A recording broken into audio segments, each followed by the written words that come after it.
Cette situation fait évidemment beaucoup de bruit en Italie, où Giorgia Meloni, la première ministre, a promis de mettre fin à l'immigration massive. Elle fait aussi réagir en France. Gérald Darmanin convoque demain une réunion sur la situation migratoire italienne. Quant à Marion Maréchal, tête de liste du parti d'Éric Zemmour aux prochaines européennes, elle est attendue ce soir sur l'île de Lampedusa. Mayalène Trémollet. Oui, la nouvelle tête de liste de Reconquête reste sur l'île italienne jusqu'à demain soir pour soutenir un peuple italien abandonné par ses voisins, selon ses propres mots.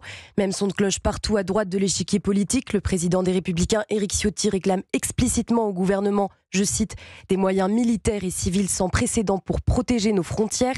De son côté, Marine Le Pen, pourtant discrète ces dernières semaines, s'est elle aussi exprimée sur Twitter pour dénoncer une action concertée, une véritable submersion.